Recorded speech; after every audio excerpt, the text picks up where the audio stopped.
come a little closer and lend me your ears. Don't worry, you keep yours while I keep mine. In each episode, we'll dig into the major stories, uncover the truth, and retrieve gems from Yada's blog. We'll discuss what's right, bark about what's wrong, wag our tails at the thrill of discovery, and take you on adventures through the exciting world we live in today. So, fasten your curiosity leash and get ready. Right then, coming to you with another episode of the Yada's Vlog on a Blog. Tomorrow's news, disseminated today. Let's dive in. Hey, welcome. And we have Dr. Jeff with us on the Vlog on the Blog. Great pleasure to have you with us. Hello, Kevin. How are you this fine morning? Morning. Good morning. I'm well. Oh, good. Well, we're going to start just going through the items in the blog, see how many we can cover in our allotted time today, which seems to be fairly elastic anyway. I look at this picture and I'm just always so amazed at the numbskulls that would call themselves Christians. And the first is that why is it that Jeebus has a Roman nose? Why does it look like he is all pasty white and just came out of the shower? Why is he younger than his mother? In fact, it looks like he is hugging his daughter. Why did they name him Jesus when there is no person named Jesus that it can be associated with the Hebrews or with Yahudah in the first century? In fact, the name Jesus didn't even exist in any language until the 17th century. So why do they call him Jesus? Why do they give him the name of Mr. Christ when that's not a Hebrew title? Couldn't have had nothing to do with anything that had been predicted in the past. So just assigning him, you must be the Mr. Christ, is absolutely absurd. Why did they claim that she was a virgin? Why did they name her Mary when that's the worst single name you can give somebody in the Hebrew language? Why did they do any of these things? I mean, why did they make up Jesus in the first place? Because there was no such individual. It's all a lie. No Jesus, no virgin birth. The Son of God is actually Dode, and he was redeployed by actual parents, and those parents are announced in the Torah and prophets. Ruth says, I am your productive mother. I will deliver to you, Boaz, the kinsman redeemer. What part of that people don't understand? Yeah, I can't believe that. Well, this one says she's born to a sinless virgin. Sinless, right? Sinless. Perfect. Virgin. Yes. Perfect. Uh-huh. Perfect. Uh-huh. It's where are you going to find one of those? Yeah, where are you going to find one of those? God himself's not perfect. No, it's And you're going to have a creation, part of his creation that's perfect. What does perfect even mean? It's a complete and utter ridiculous statement. If we were to have perfect people, if that would be desirable, then there'd be no point in having any more than one of us, because we'd all be clones. Mm-hmm. And literally, there'd be no function of having any more than one of us if we were perfect. Yeah. Two of us as the same and thus as perfect would be so boring you'd crawl. You'd go. This is not life. This is miserable. This would be like talking into a mirror forever if everybody was perfect. this replacement philology, as you like to categorize it, as the mythical misnomer, and just looking at the photo, it reeks of anti-Yehudism. It does. It is repulsive and disgusting, and it's outrageous, based on pagan lies. Correct. Yeah. I mean, 90% of what is proposed regarding Jesus was stolen from King Daud, because God says he's the chosen one. He's the one that was born in Bethlehem. He's the one who was the shepherd. He was the one who was king. He is the one who is returning. He is the one that God said, he is my son, I am his father. He's the one that God said is the savior. and called him the Messiah on 3 occasions. And so it is, and it's Dowd who actually fulfilled Pesach, Matzah, and Bikurim. And so, about 90% of the lie is based just on stealing Dowd's identity and his achievements. And since Dowd is the person that God says is my firstborn, my beloved son, stealing the attributes and accomplishments of God's son is about the most reprehensible thing you can do. And that makes Christianity a disgusting and reprehensible religion. But the 10% that isn't from thievery, from counterfeit, it comes from Dionysus. The fact that God became a man is Dionysus. It's purely pagan. The fact that God was killed is Dionysus. The resurrection, the bodily resurrection, is Dionysus. The birthday on Christmas Day, which was back then was the winter solstice, and the conception 9 months earlier on the vernal equinox, all pagan. So it's a blend of paganism, including the trilogy was paganism, with baptism was paganism, with thievery, identity theft. It's a deplorable religion, and it has suckered in 2.5 billion people today, and it is not a victimless crime because it has dehumanized and demonized God's people, Jews, for 18 centuries. It is reprehensible for all those people who call themselves Christians, who promote Christianity. You should be ashamed of yourself. God hates your religion, and if you're promoting it, he hates you. This lie is the most malignant foisted upon humanity, and has resulted persecution, destruction, and annihilation of Jews and Yehudim from millennia. And truth be told, it was a Jew by the name of Shaul who's responsible for propagating this lie and this myth. And between 52 and 66 CE, he wrote the first 14 books of the Christian New Testament were all written by Paul, and the next 3 were written about by Paul's posse. Mark, Luke, and Act were written by Paul's propagandists, and it was all a deliberate fraud by a man who admitted he was demon possessed. Yeah. And as we like to say, when you look at the Olympics between Shaul and Muhammad, I think Shaul gets the gold medal, and Muhammad may get the silver medal. For worst man of all time.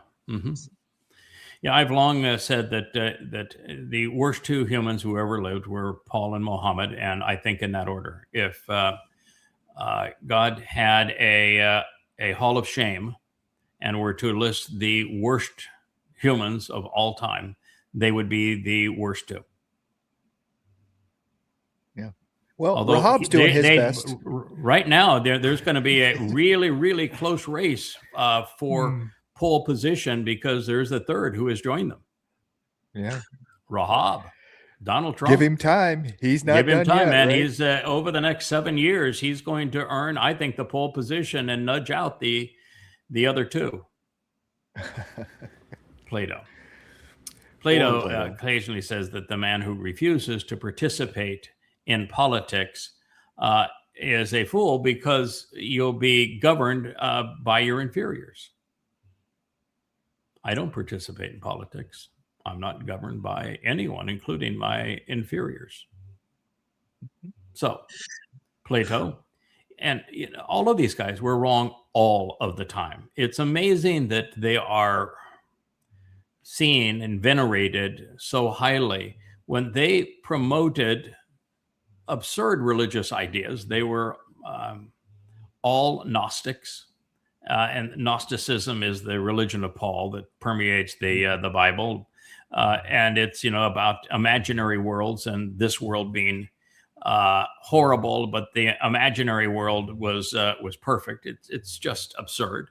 And they pursued the Greek mythologies. And so they were wrong about most everything.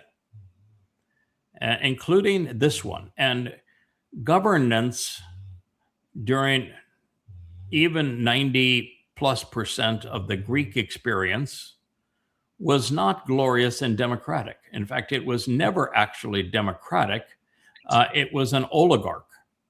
And when it was an oligarchy, it was maniacal. They imposed their oligarchical system on neighboring islands, not for the benefit of those islands, but for them to serve as tripwires so that they knew when the Persians were coming. And it was only for a very brief time, for the Greeks anyway, and only in one place, in Athens. And for a very brief period of time, there was an oligarchy there. And even during that time, the leader was called a king. And so that wasn't the birthplace of democracy. And the most oligarchic community by a long shot were the Spartans. And they held on to, and it was for their entire kingdom. And they held on to the oligarchical structure for longer than anyone else. And there probably wasn't a worse culture in the region. Yeah. They were exceedingly hostile to women. Women had no rights. They treated their own sons as if they were lab experiments. And they enslaved all of their neighbors because they didn't want to be bothered with any work other than mass killing. So that was the longest lived oligarchies. I mean, people just have no clue as to what they're dealing with when they talk about democracy being a good. It isn't. And oligarchy had a chance of survival because it was only those who were net contributors to the society that got to vote on the matters of who we go to war with, when we go to war, what we invest in, where we spend our money, how much money do we take from one another. And it was only net contributors. When you change the system so that those who are not productive can rob those who are productive, you are certain to destroy it. And that's what we have as a democracy. So it's a very broken system. And I don't know why people talk about it as being a net value, because it isn't. Yeah. You know, when you your discuss, I'm sorry. Go ahead, Kevin. No, go ahead, Jeff. No, I was going to say that the average American, for example, for what it's worth, doesn't even know what the difference is between a democracy and a republic. Correct. And when has democracy ever been a force or power for good? Ever? Yeah. Yeah. And the Roman Senate for a while was considered a republic, and that America is based upon that. That's why we have a Senate. That's why we have a place called Capitol Hill, even though it's not a hill, but Capitol Hill. That is why the symbol is the eagle. That's why Trump stands behind an eagle when on his rostrum, and that's why the buildings are all Romanesque in their styling. The issue with the Roman Republic is that it was only a republic of a tiny fraction of 1%. It was only one class of people that could vote. And everybody else was stuck in any one of some 40 different castes. The Romans had the most unpenetrable and most rigorous caste system of any nation, and every nation, without exception, had a caste system. And the caste system, the slave was at the bottom of the caste system, but nobody on that caste system had any rights.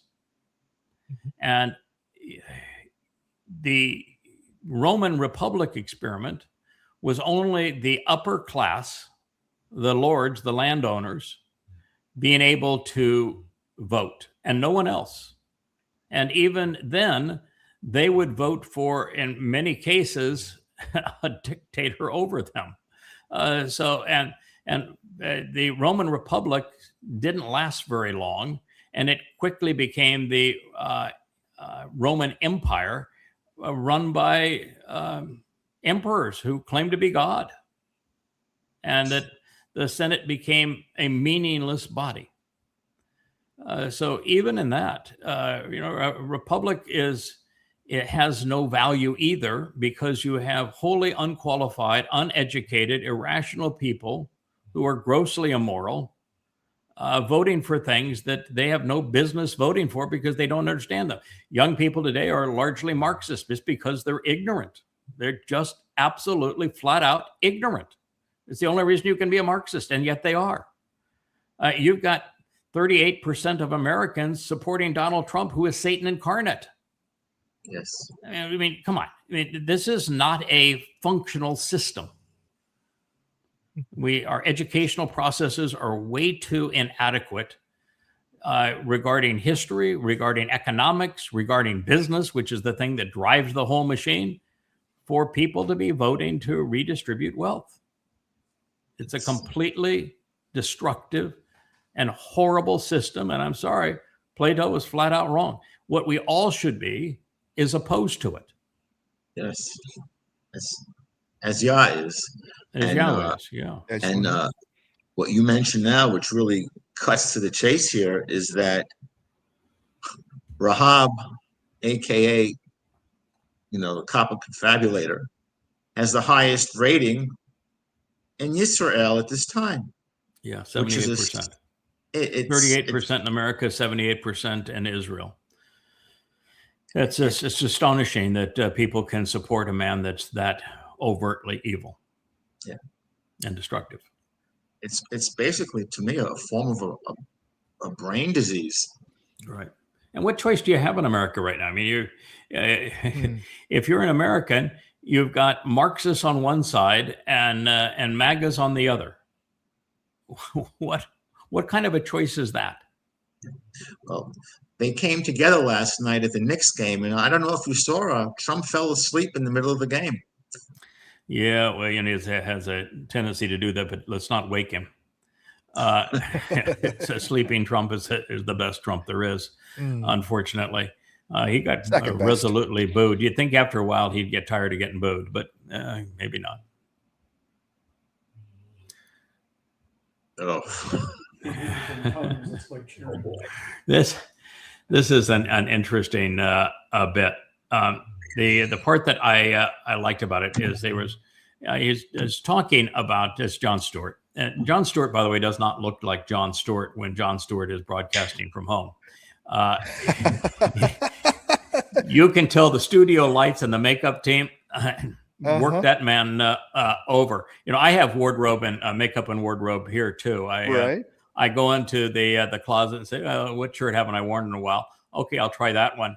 And then you take some water and you run your hands under it and push your hair back and say, all right, that'll take care of that. That's makeup and wardrobe. He doesn't have it at home. Guys, I loan him mine. My technique. It's it takes every bit of about 15 seconds. The old adage: a little powder, a little paint makes you look like what you ain't.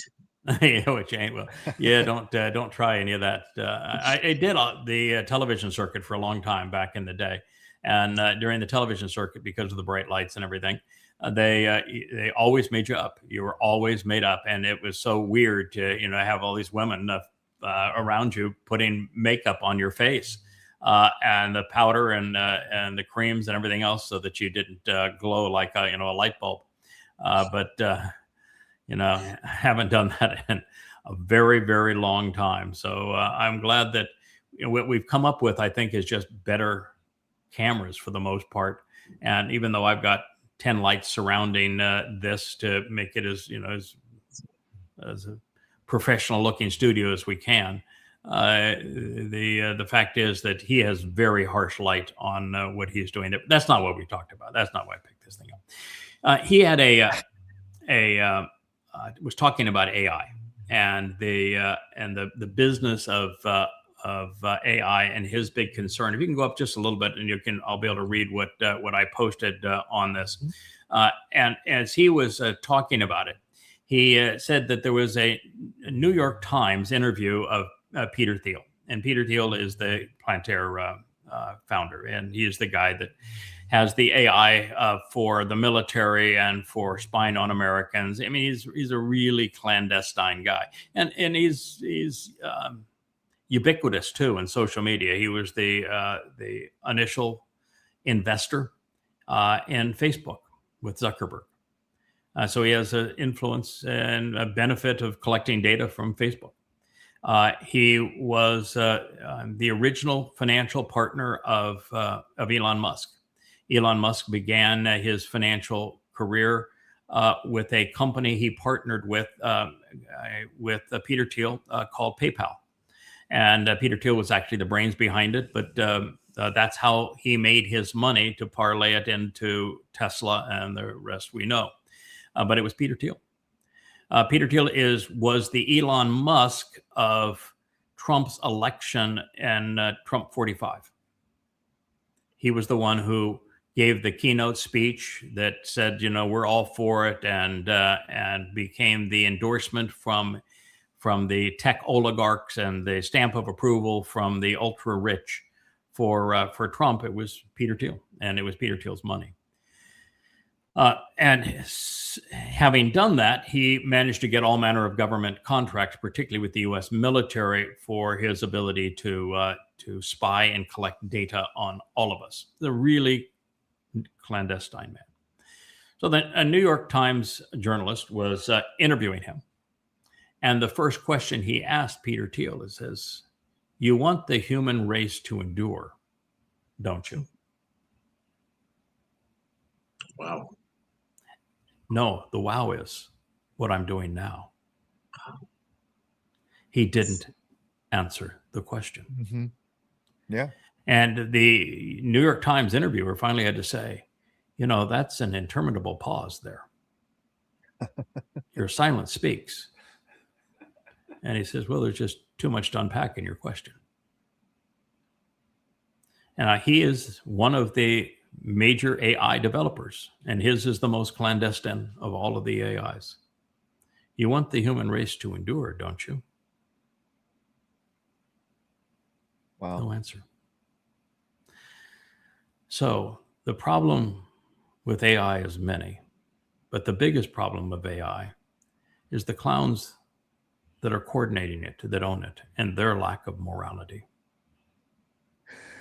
Yeah, I mean, not to get too off in the weeds with this one, but the technocrats really have this idea that technology is their new god, and they are going to figure out how to transfer consciousness into technology. That is their absolute end game goal for man to live forever. They just don't understand the neshama. They can't comprehend a neshama, or a Nefesh for that matter. And Nefesh is the easy one. And so few people have a functioning neshama.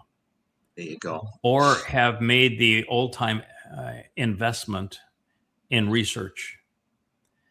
And since the last two generations have been indoctrinated and have too many crutches, the internet for searches and answers for everything, and now AI to write term papers and to take tests and do everything for them. In fact, it's a closed loop right now. The students do their papers using AI, and the professor uses AI to grade them. So it's a closed loop of indoctrination. I think I'm the last generation to do what I have done over these last 25 years in creating the Yada Yawa series of 38 books that are published on the site, over 40 total, ranging upwards now of 30,000 pages of proprietary translations and analysis and insights, pushing human knowledge of God beyond where it has ever been by a huge magnitude. I don't think it'll ever be, in fact, I know it'll never be duplicated, and it's never been done before. And it can't be done today by anyone because they're too reliant on AI. And AI, at the very best, if particularly trained to do it, can offer an affirmation of what I have discovered. It can look at the logic of it, and it can affirm that, yes, The reasoning is sound, the translations are accurate, the conclusions are unheralded and profoundly important, but stunningly unpopular. But it can't come to those conclusions. It can't draw those conclusions. And it isn't even capable of recognizing that based upon those conclusions, that religions are all wrong, that politics is all wrong, that the norms of society are caustic and counterproductive. It can't go there. And so on subjects that a person like myself is an expert in, we can outthink AI all day, every day. And it can't even come close to competing. It can just nip around the edges. So it's a tragic thing that it has done, and I'm glad that it's going to only have a 7-year run from this point on. What you're saying is absolutely key and profound. Functional Nasama. Yeah, Functional Nasama. And these same individuals have, I think they have diseased souls as well. Yeah, I think that that the developers of it do not have a functional Nasama. I mean, we are, of course, exposed to Elon Musk because of his X account, and it's clear he does not have a functional conscience. It's completely gone. He has no empathy. He has no judgment. His character stinks.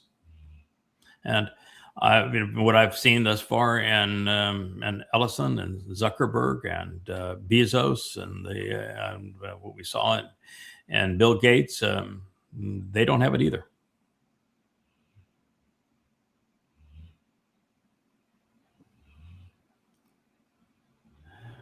This is one Dr. Jeff and I were talking about before we came on, the Talmud. Yeah.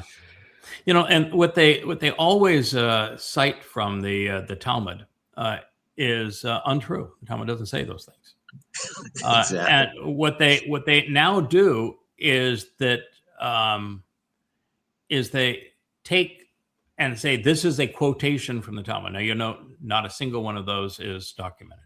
This is the antithesis of what I did, and now Goddamn Religion, or in Twistianity, where I have 10 volumes of precise documentation where every quote is not only documented specifically as to where it came from, it's cross-reference on what it was trying to cite, and that is quoted accurately and also documented. But the translations are also verified. And in this case, they don't talk about this being a translation, and they don't provide any documentation, and it isn't even accurate. There's no site. And then because of the nature of social media, some other idiot will take this as being the truth and they will double down on it. So you have idiot on top of idiot being idiots. And what's particularly idiotic about this is that the moronic culture of Facebook not only allows this toxic, racist, anti-Semite to spew this nonsense, they promote it. Yeah. They promote it. This is why social media is cancerous. All of them. And yet, if you question it and set the record straight, you will be penalized and accused. Correct. They throttle your account. Yeah, it's what I figured out very early on with social media, is that if you're going to question, not just question, refute idiots like this, who are absolutely and totally lying and misrepresenting the truth to demonize a group of people. And if you point out that they are wrong, your account is throttled while theirs is promoted. I will say, both Craig and Kevin, that with this piece of manure, and I don't mean to insult manure, has done and is doing, is tantamount to a modern day blood libel. We know about, we've spoken about, Jews using the blood of Christian children to make matzah for Passover. Well, this is a modern day version of accusing the rabbis and Jews of doing Yes. what is stated here, and it's totally untrue. Now, no one, well, not too many people have more against the rabbis and the Talmud Then we do. I or we. Yes. But let's be real here. Let's be truthful. This is just pure out. Yeah. I would call it a blood libel and terrible conspiracy. Yeah. Yeah. And, you know, the other part of it is if you want to have a book that says kill everybody, Quran. Go for it's the Quran. It's the Quran. Read the damn Quran. And the Quran exists because of the Talmud. If there was no Babylonian Talmud, there'd be no Quran, because the Quran is comprised of Talmud stories that rabbis sold to Muhammad. That is the essence of the Quran. And the Quran then goes from there to be a hate document that calls for the genocide of all humankind. And this piece of trash doesn't know that. Paul came out of the rabbinic school, right? Paul was the first one to call it. He studied Talmud. He learned how to argue and how to steal stuff. If it wasn't for from the Torah, rabbis, from the Talmud. there wouldn't be, Paul wouldn't exist. And if Paul doesn't exist, there's no Christianity. Yeah, this piece of shit doesn't know that either. He doesn't. Yeah. As the story goes, It's a really nice vest you have there. You really seem very professional in your vest. So kudos for the hairstyle and the vest there, pal. Paul sat at the feet of the sage named Gamliel, right? Yeah. Claimed to be the best of the rabbis, not just a rabbi. He claimed to be the best of the rabbi at the time that Gamaliel and the other Jews weren't even using the term. He is the first ever recorded using the term. And then he uses the style of the Talmudic argument to present his mythical Jesus against Yahweh and Yahweh's testimony, where he never once, just like this moron, never once quotes God accurately, never documents a single quote, and never cites God accurately once. That's how Paul created the New Testament. Never documented a citation, just like this moron, and never quoted it accurately a single time, just like this moron. That's how your religion of Christianity was created. It's terrible that these Jews lit the spark for what, has engulfed them. Yes. Butterfly tribe. Go to hell, pal. Oi. Herod. Oi. Herod's wall. Yeah. Yeah, man. Let's see. Herod was not even a Jew. He built everything for his own self-aggrandizement. He tormented Jews on behalf of Rome, and he built that damn wall. And yet you're going to pray to the stones in that wall. And I'm here to tell you that a man who prays to stones, he is no smarter than the stones to whom he prays. We knew another religion that started out so nice. Look at the little head coverings, and you have to wear the head covering because the stones need reverence. And if you're not reverence to the stones with either a kippah or the black hat of the Haredi or the shawl over your head, then you're not being reverent to those stones. And this is a holy stone. Yeah, there's another religion. The Kaaba's got nothing over this. I mean, sure, the Kaaba was a rock pile to rock gods, and still is a rock pile to rock gods. But here the Jews are right there, praying to the stones. And you have the triple W's watching over you, the wall watching weasels. The wall watching weasels. No, are we watching the weasels? I mean, what the sad thing is, and I discussed this the other day with Kevin, is in the 6 Days War, the moment the Israelis captured Yah's real estate, most important site in the world, they, of their own accord, and perhaps with a little pressure from the United States, Moshe Dayan, gave it right back. When Moshe Dayan was scum. Yes. And by the way, so was the prime minister at the time. I know that Golda Meir is considered an iron lady, and they love her quotes and everything else. And she was wrong about everything. 67, it was Levi Eshkol. She, like all the rest of the leaders of the IDF, all of the leaders of the IDF, and all of the leaders of the Israeli government were communists. They were Marxists. They didn't give a crap about Yahweh or anything that had to do with his site. So they were just Marxists, and they were Marxists. I think every leader in the IDF was a Marxist. That's part of the reason why the leadership in the IDF continues to be exceedingly liberal and misguided. That's why 9/11 happened, because the Marxists it's not smart enough to know that the religion they're trying to partner with and embrace in Islam is wholly caustic to everything they believe in. Absolutely. And Marxism is stupefying. I mean, all religions are stupefying, but Marxism is particularly stupefying. Yeah. And that was the problem with Moshe Dayan, the problem with Golda Meir. It was the problem with all of the original founders of Israel.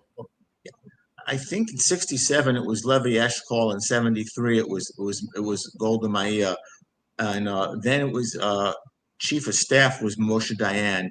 But yes, that was the moment in time when they could have eradicated, eliminated those two scars and on the Temple Mount,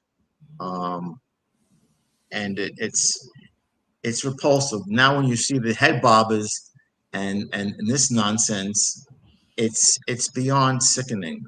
And it's going to come to an end. Yeah, the three initial leaders of Israel, though, were all the same ideology, and they came in fairly fast succession, because the Israelis did the same stupid thing they did with their star. I mean, they took the symbol of their demonization during the Holocaust, and they used it as the symbol for their religion and their state, and they took the government of their subjugation, and they applied it to their own country, and so they have a parliamentary system, and they went through prime ministers rather rapidly, but all extreme left. And the reason they were all extreme left is so many of the original group came from Eastern Europe, where they had lived under communism. That's all they knew. And within Israel, the existing Jews in Israel before 1948 were largely on the kibbutzim, and that was the first expression of Marxism and communism in the world.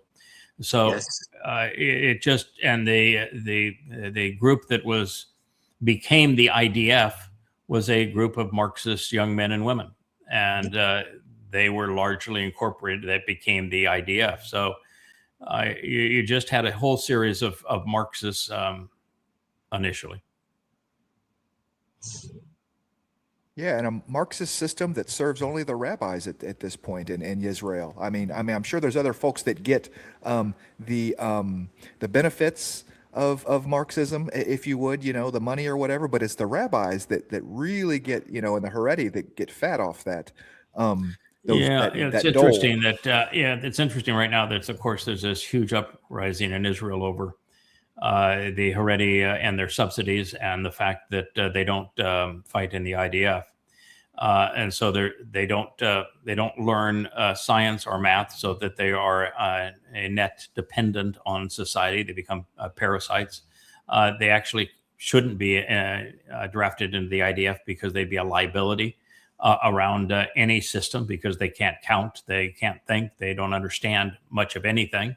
And they're so indoctrinated that they can't be around women. Their food, their diet restrictions, everything about them makes them counterproductive. So they would be of no value, but yet you have these parasites that do nothing in a society where everybody else works. And the only thing you can do effectively is just tell them to go away, eliminate them.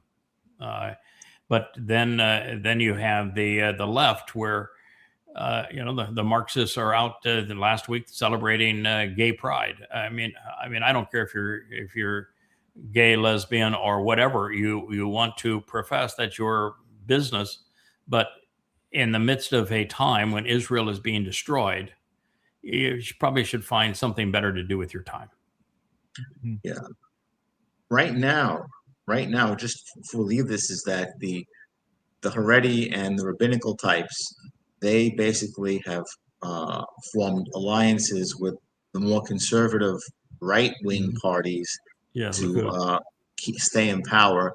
And Netanyahu, who is soulless, has sold his soul to stay in power yes. by That's these parasites. Yeah. Netanyahu has never found a war he didn't like, and yet the core of his coalition are those who demand that the government pay them to do nothing, and to give them an exemption from the IDF. It's pure hypocrisy, and it's destroying. They actually claim that their prayers provide Hashem's protection for Israel, and that's why they should be paid. That's their contribution. Yeah, and they claim that they're studying Torah, which is essential to being Jewish, and they claim that Judaism is essential to being Jewish, and they actually will not allow someone to immigrate into Israel unless they can prove that their Judaism is of Haredi class, and they are.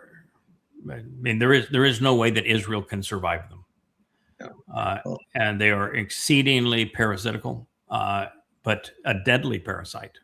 They're not a parasite that can cohabitate in the olives. They are destructive to the olives. All I can say is after yesterday and going over Yashaya 30, is it's going to come to an end.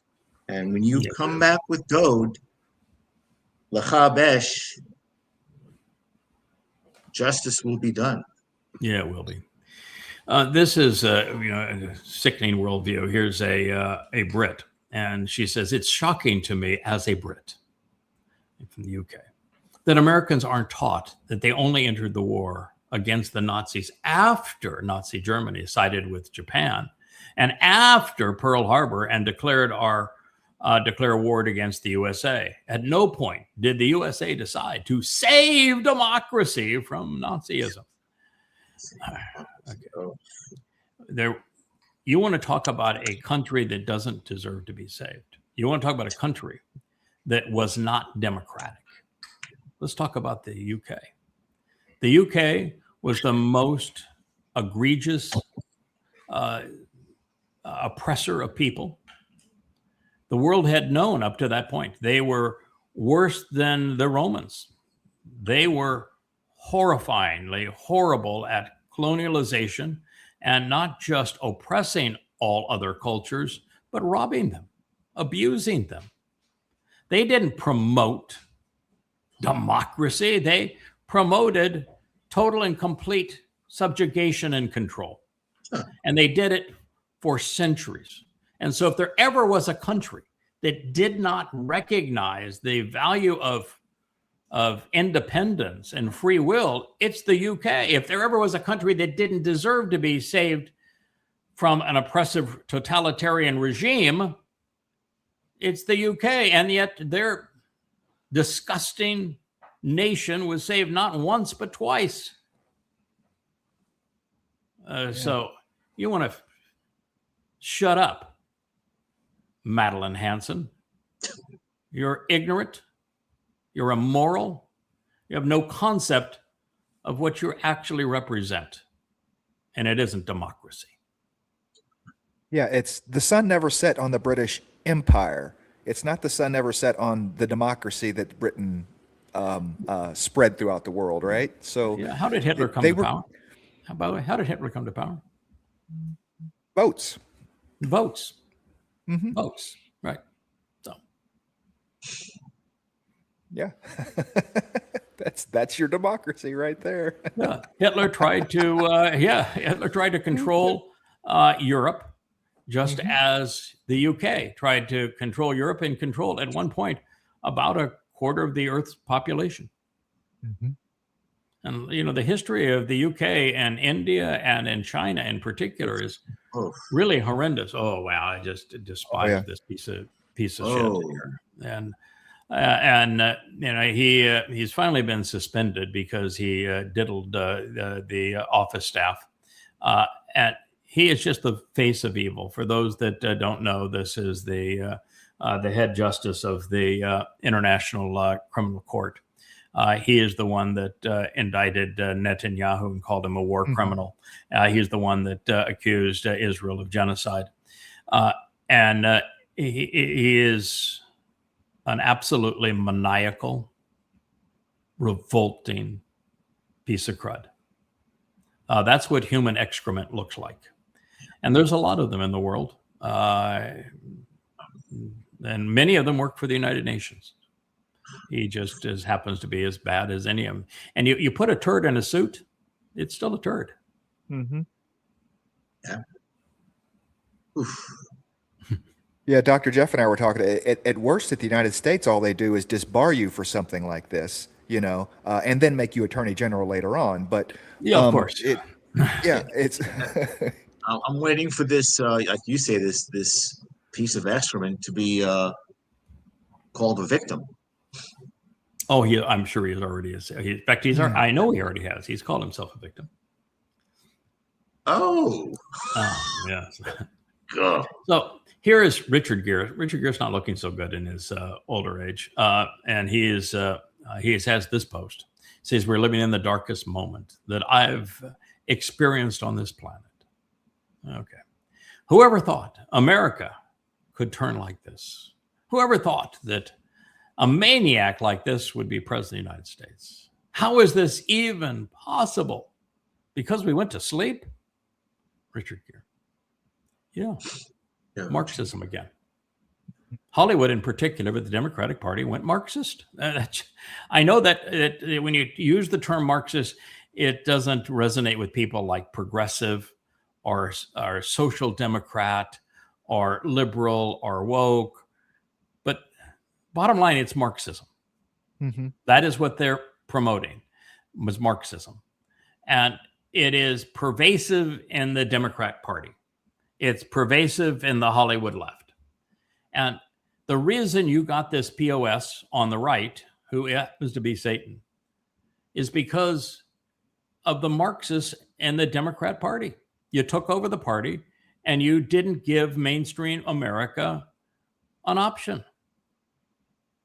You did this because you went so far away from what was reasonable. You didn't learn from East and West Germany, East and West Europe, North and South Korea.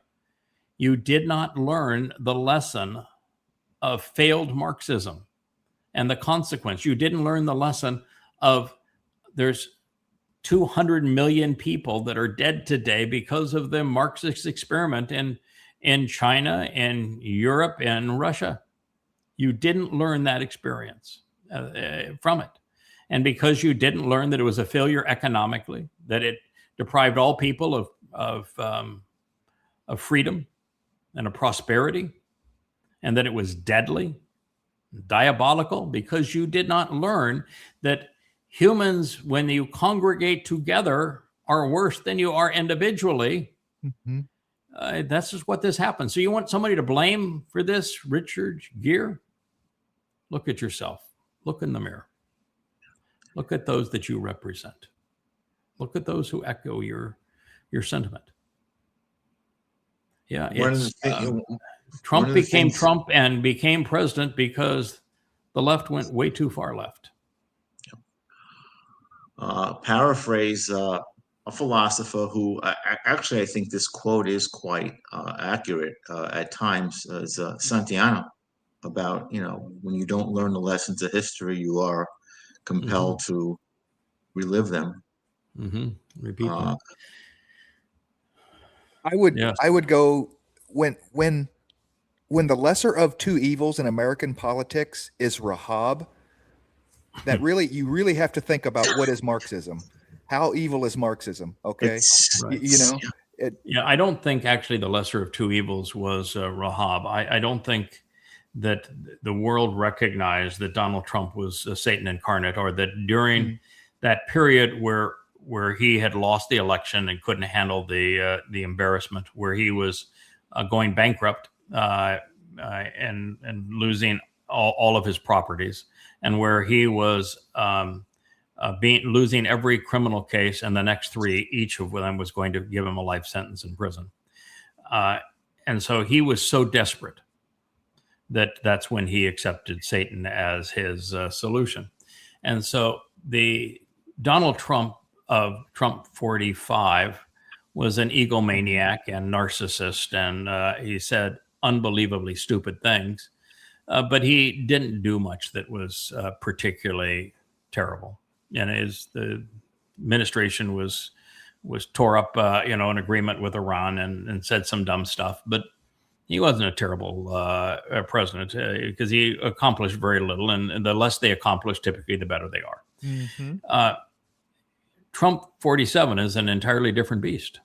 He came back demon possessed, and so the narcissism is now narcissism on steroids. And he was always a psychopath, but it was not as evident. He was always a sexual pervert and predator, but it wasn't as evident. And so during that election, no one knew that they were voting between Cackles as a communist and Trump as the manifestation of Satan. And I don't think most people even realize that Trump is Satan today, even though it's obvious. Right.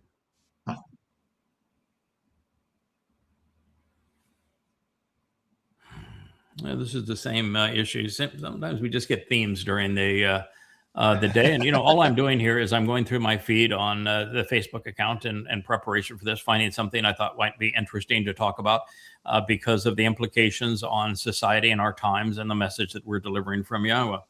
And in this particular case, you have the new Marxist mantra.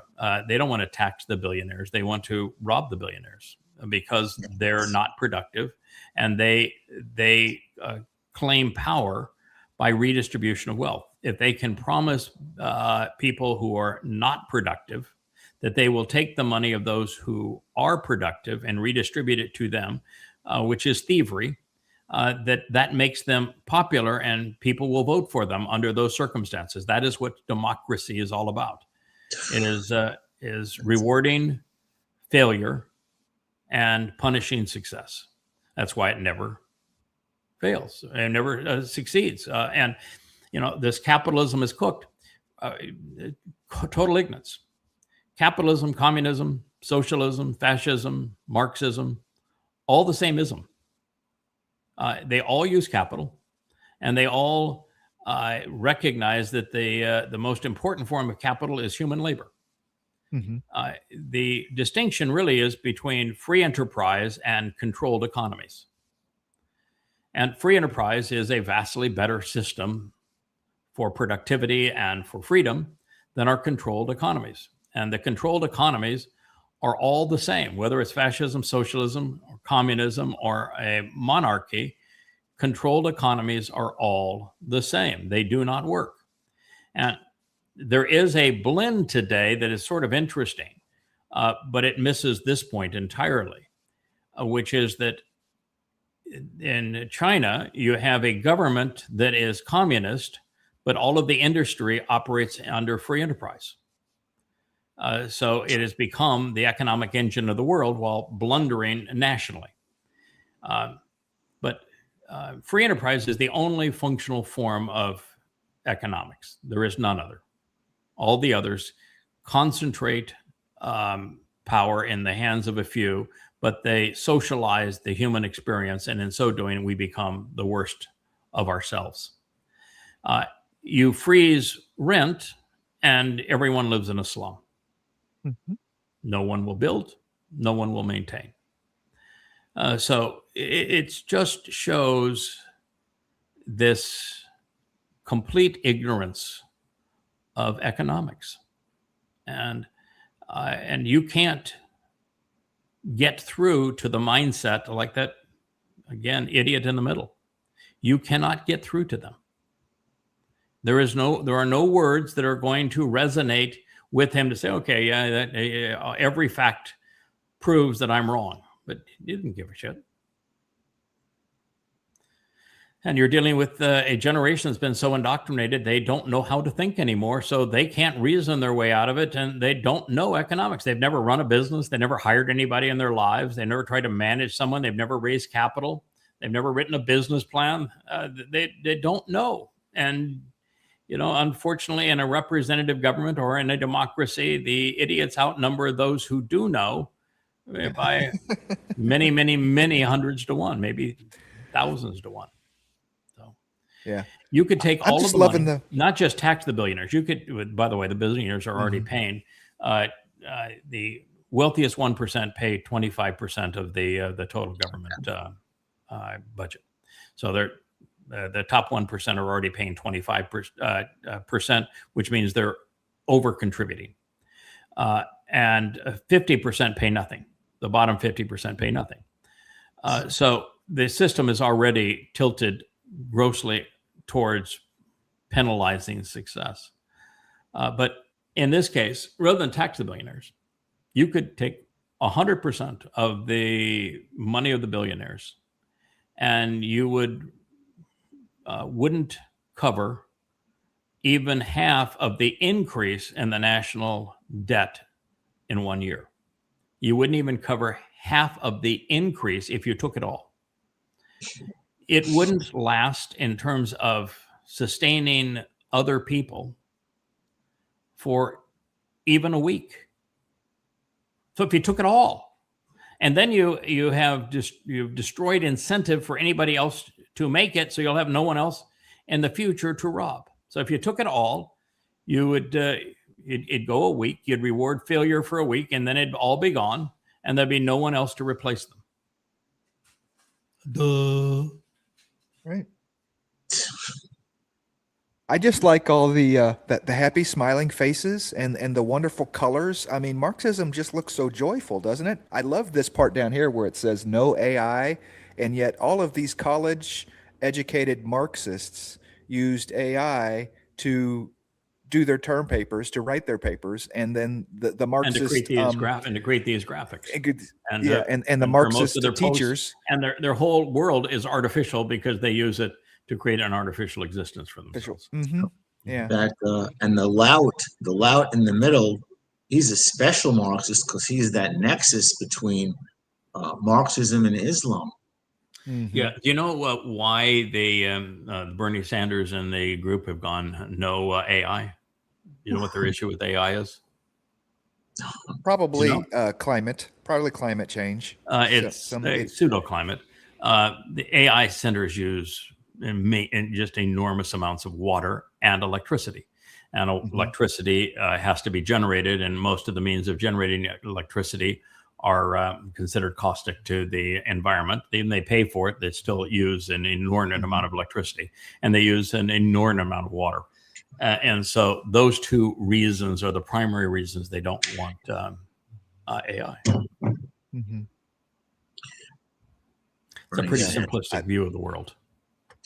I was doing a little bit of research on the amount of water usage, and it was funny that you say they use an inordinate amount, but I mean, it was, there's one going out of New Florence that is back close to my old hometown, and it's a huge or it's a Google development, acres, I mean hundreds of acres under, and they're talking about the size of the well that they're dropping and the depth, and then they're going 1,500 feet, which is crazy deep for wells around Missouri. They're going into a Precambrian aquifer that typically is only tapped by Metropolitan, and it was somewhere at 50 million gallons a year or something like that. And it wasn't even a percentage of what a major city of 50,000 people would use in a year, and so people are having this upset about how much water that AI is going to use. Okay. But cities are using 10 times that amount of water for people just to wash clothes and daily, right. So it's a drop in. Actually it's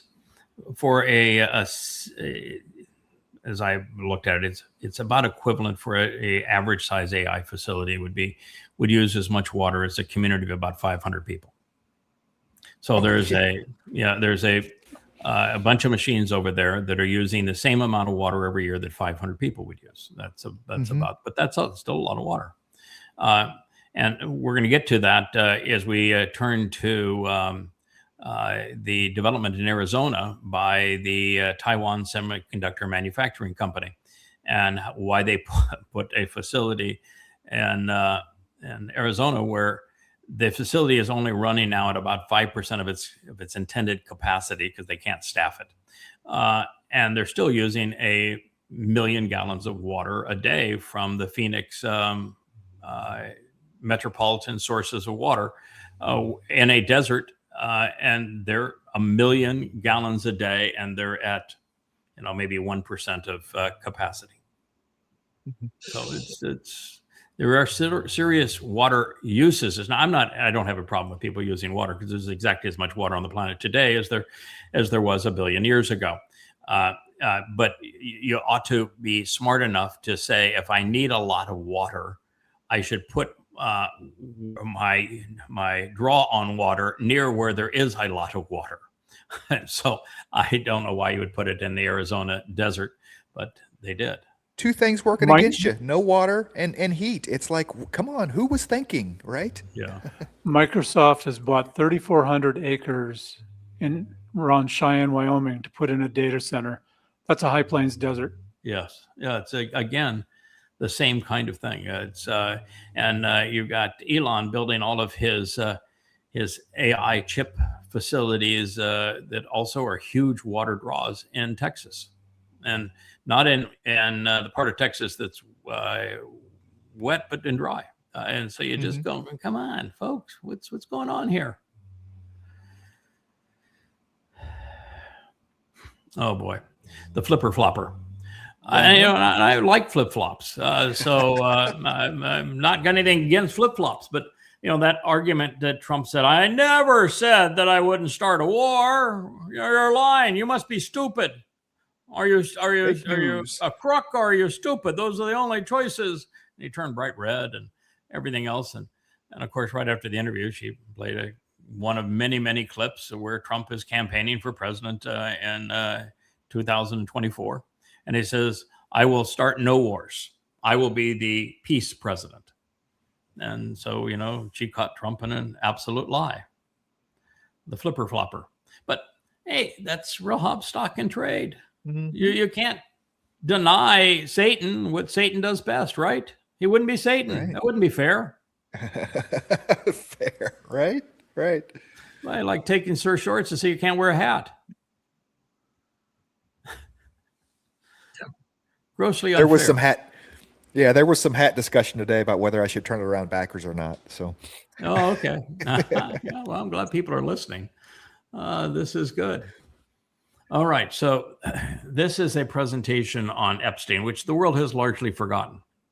You start enough wars, you say enough idiotic crap that, people lose interest. And that's what Trump's been trying to do.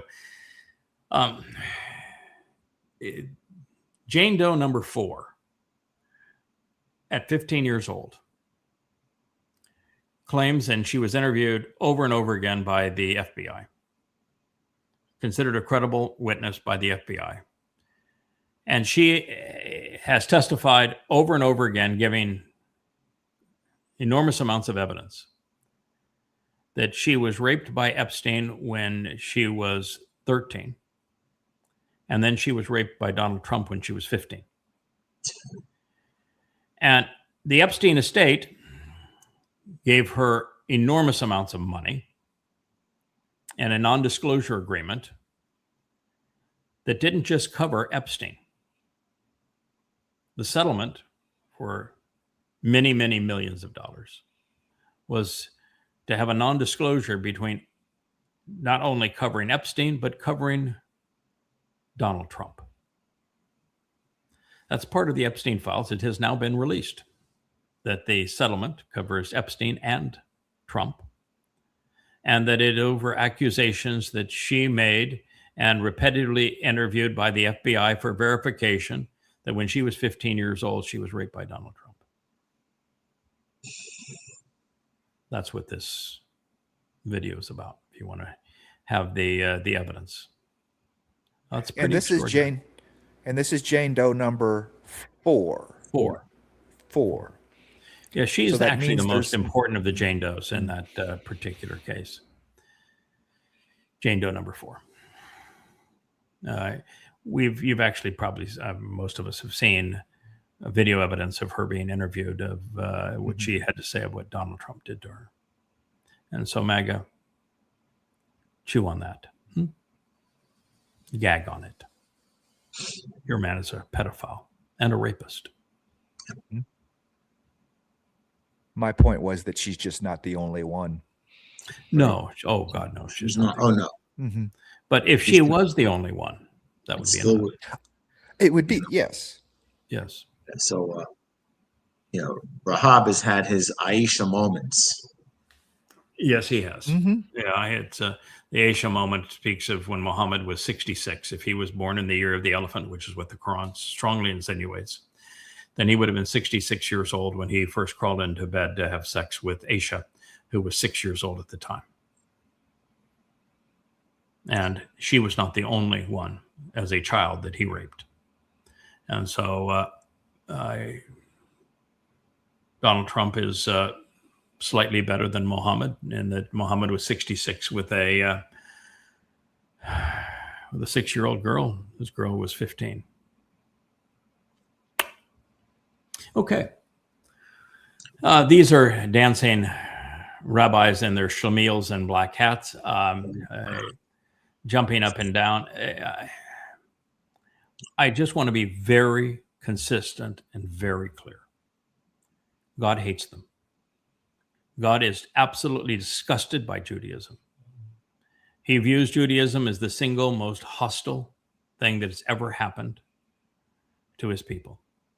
He knows that Judaism is the cause of Christianity and of Islam, and that it had a significant role also in Marxism. And he views these men running around as if they were speaking for him in their weasel hats and their mourning suits as reprobates. This, in his view, is the modern Sodom. And I can tell you that 7 years from now, there won't be a single one of them left. I just ended writing a bit for my ongoing analysis of Noach. In the discussion that Abraham has, I'm going to put discussion in air quotes, with Yahweh. What he had to say was repulsive to Yahweh. I really dislike Abraham a lot. But the two witnesses, one of the two witnesses was Noach, the other one was Shem. And I pondering questions about, when does a society get to the point where evidence and reason no longer matter? When does society get to the point where where allowing them to continue is merciless, where the only merciful and moral thing to do is to neutralize them? And how do you make that decision? Who gets to make that decision? So it's really an interesting discussion. And I did a thought experiment on it that I'll share with you. You have a chance to read. But it's the questions that Abraham didn't ask that are really the interesting ones. And the thought experiment that I provide, I think, is useful in this regard, that if Yahweh neutralized the Haredim, such that they did not exist, it would not be a merciless thing. It would be exceedingly merciful. And I explained why God was in a position to do that and we're not, and why it would be all beneficial if Yahweh did it with no downside, and not in our purview to do it other than to talk about it should be done. Mm-hmm. So it'll be an interesting piece for you all to read and decide whether or not I'm right on this. But I took a very harsh position against Abraham. Again, I do not like him. We're not going to be buds. Mm. I'm disappointed that man is going to be in Shami. I mean, I understand that Yahweh chose him. Maybe there was no one else to choose. And I went through a whole cadre of possibilities as to why God chose such a reprehensible person, but he did. And the man's only credit, beyond the fact that was willing to walk out of Babylon, and I think it's probably because he had some history there that he needed to run from. But he did walk out of Babylon, and he did listen. He didn't understand anything was said to him, but he did listen. And ultimately, he passed the test on Mount Moriah, but that's a test that I would not have done. I'd have been very different. And I was there, by the way. And my approach would have been very different than Abraham's. My approach would have been, I understand what you have just asked. I've heard you. And I'm here to tell you that I'll go through with this charade, knowing that it's a charade, and that the purpose of this is to serve as a harbinger for something to come. And I understand the message why you want to do it exactly at this time and this year with me and my son in this particular place. I get why you want to do it that way. And then why you're going to stop me from doing this so you can say, I'm going to provide the lamb, and that lamb is going to be your firstborn son, your beloved son. Beautiful presentation. But just between the two of us. I'm not going to ask you any questions going up here. We're going to go up knowing that we are walking a word picture here. We are a living word picture for something you're trying to communicate. I'm not taking the life of my son, and you're not telling me to. Yeah. That's the difference. Yeah, the Abraham, as you say, discussion, if 50 people or 5 or just 1, that is interesting because Yah was very clear about clearing out the religious in the midst before Israel goes into the promised land. That was the whole point. We got to clear. No, it's a bigger point. No, it's a far bigger point than that. He wouldn't have known that because the prophecies hadn't been written. No, it's a far bigger point than that he actually did know. There were 8 against millions. We already played this game. There were 8. Yeah, absolutely. Mm-hmm. There were 8 and there were millions. Mm-hmm. Mm-hmm. And God gave that 8 the opportunity to avoid extermination. And then he exterminated the rest. We already played that game. That game's already been answered as to what he would do. So why are you asking the question? Right. When you ask God a question about something he has already answered, it shows that you disrespect him. Mm-hmm. So that question was already asked and answered. But it's not the question, because he's not really answering. He's not asking a question. He's making an accusation. And he's saying, by even suggesting this, you're reprehensible. He is actually condemning God. He is presenting himself as superior to God and condemning God for doing what is absolutely responsible. Mm-hmm. And it's never put in context of the fact that 50 would be at most 1%. So you have a culture that has caused 99% of people to be caustic. And you're going to allow that culture to continue to fester and infect other people when 99% of those influenced by that culture are reprehensible? Mm-hmm. Why would that be a good decision? Why would that be a moral decision? Right. And why would you accuse the creator of the universe of being immoral because he was going to try to stop this cancer from metastasizing throughout his home? Mm-hmm. Absolutely. It is a harbinger of sukkah as far as a zero tolerance policy in sukkah. It's actually a harbinger for what happens on Teruah, so that sukkah becomes possible. Teruah enables sukkah, but yes, we're not going back to the garden without a Noach moment and without a Sodom moment, and both of those are going to occur on Teruah. Teruah is the great day of Yahweh because everything that needs to happen happens on Teruah. Teruah is even the gift to his beloved son. It's all about Teruah. And on these guys, there's a special chariot, properly festooned and colored just for them. And it's going to take every one of their sorry souls into hell, into a black hole.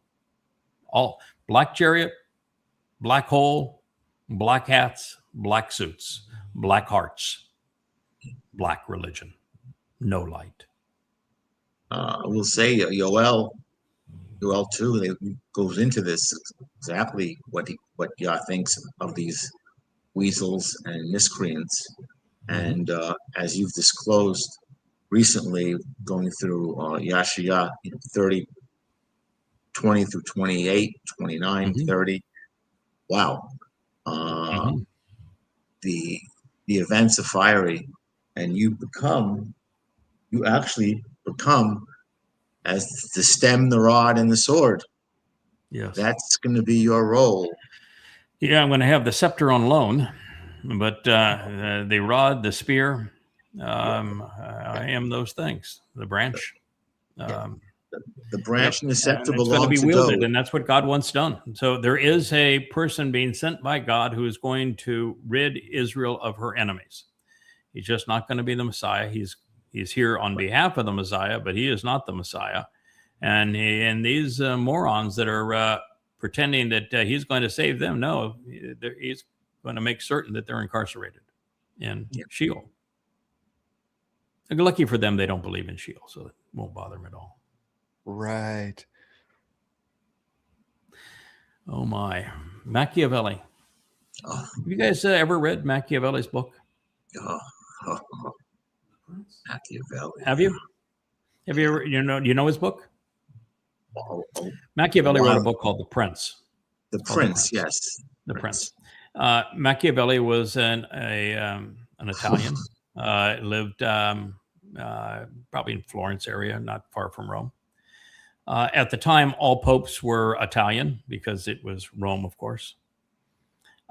And, the whole concept of pope, by the way, and the pope running the Christian world didn't actually emerge until the 11th century. It was during the time of the Crusades, when a Roman pontiff claimed that he was pope, taking the title that the emperors of Rome had used.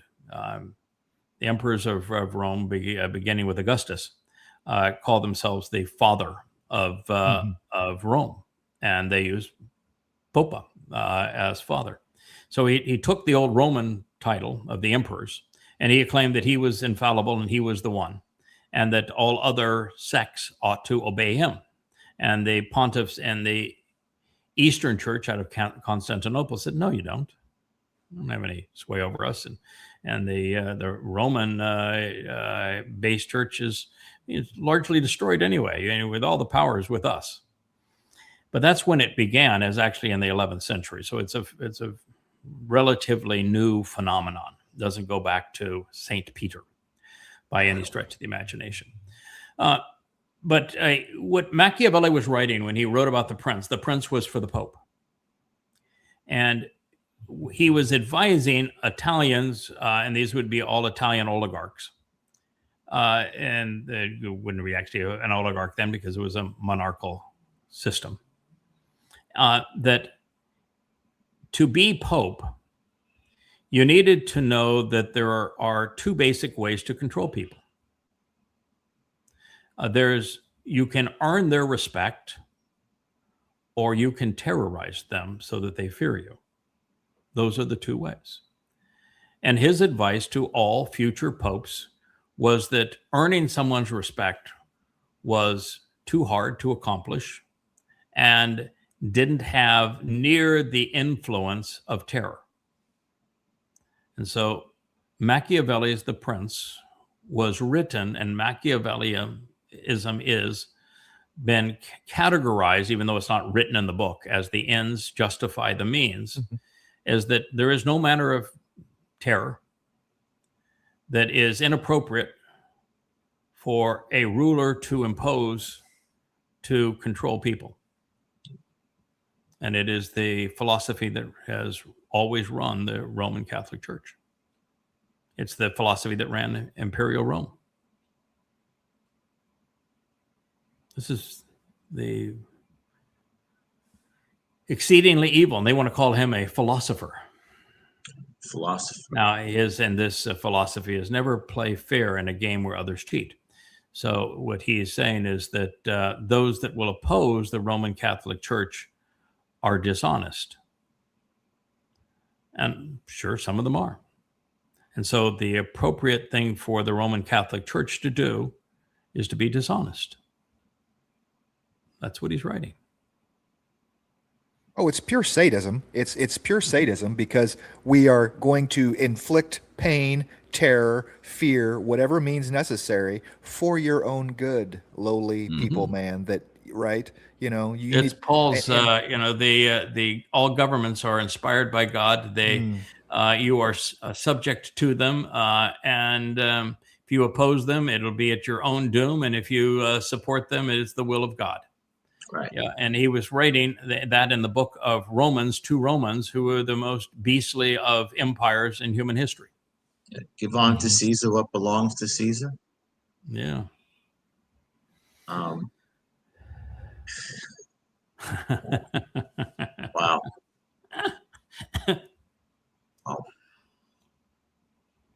I can tell you, Dode would never have made that comment. There is a 0% chance, because Dode was actually king of Yisrael. He united Yisrael. He defended Yisrael. They were in the city that bore his name, the city of Dode. Or in his house. And when he came back to fulfill Passover, I can tell you he didn't placate any Roman and say, and look at a coin and say, give unto Caesar that which is Caesar's. Right. Oh. Yeah. No. Absolutely. He said, "You guys are lucky I'm here for one job. You guys are lucky I'm here for one job only. Otherwise, only one job. I'm here to do one thing only, actually, two things: fulfill Pesach and matzah. Matzah is the biggie. I'm going to go into hell for a heavenly cause. But you guys aren't really lucky, because there's none of you who are going to benefit from that. Not one. I just mean that. Yes, he would have been the ultimate rebel. It's going to have benefit for my people and for the covenant family, and nothing for you. And I'm going to return as king of the universe, and you're all going to spend the rest of your existence in hell. But, enjoy your day. Been fun chatting. You call me a king? Yeah, I am the king. I am the king of kings. All right, so SpaceX, their IPO is valued at $1.7 trillion. And at this point, all they have done is lose money. Oh, here's a company that's done nothing but lose money, and it has nowhere to go. They are never going to build a colony on the moon, and they can't take a man to Mars. They have nowhere to go, and there's no place else they're going to go. So it's a company without any place to go, who is so far behind in the AI quest with Grok and his AI centers as a hobby, that not even in the conversation with these other AI giants. And X is just a complete another joke. Not even a joke. It's a cesspool. It's the worst of the worst. And so he bundled Grok and SpaceX and Starlink to create a holding company of all losers. And it's valued at $1.7 billion because people have no value. Nowhere to go. Nothing to do with it. All losers. And the same guy is the same fellow that has absolutely lost control of Tesla. Tesla's in free fall. Musketeer has profitable. Only protected by UF tariffs. Losing market share rapidly, losing sales rapidly, declining in margins rapidly. Their original car that built them has been canceled, and they're no longer making, even shut down the factories for the last car that they introduced. And so, all they're throwing is throwing shit against the wall. They got their new robo-taxi, and it's the ugliest piece of crap in the world. And so far behind the competitors, a day late, dollar short. And he's competing in an industry where he's not the technological leader in EVs. It's all taking place in China. And he's not the leader in robots. That's in China. He's not the leader in anything anymore, except orbital launch. And because NASA opted out, Boeing did a face plant, and Blue Origin, Bezos companies blew up its spaceport. Blew up. Yeah. So all he's got is defense contracts to launch satellites. That's what he's got. And he can't make a profit at it. $1.77 trillion in stock price. I wonder if, as the currency devalues and stock price goes up because it takes more of that currency to buy those stocks, not necessarily. Of course. If it'll look good, at least, Yeah, but how do you value a company that loses money and has nowhere to go and only has one real client, which is the U.S. government, and is way, way behind in the curve in AI? And this is a hobby for this man. It's not his prime business. How do you do that? Can you be that crazy? The only thing that comes to mind is Greenspan's irrational exuberance quote. Yeah, irrational exuberance. That's what we got. But, that rational exuberance is about to. Blame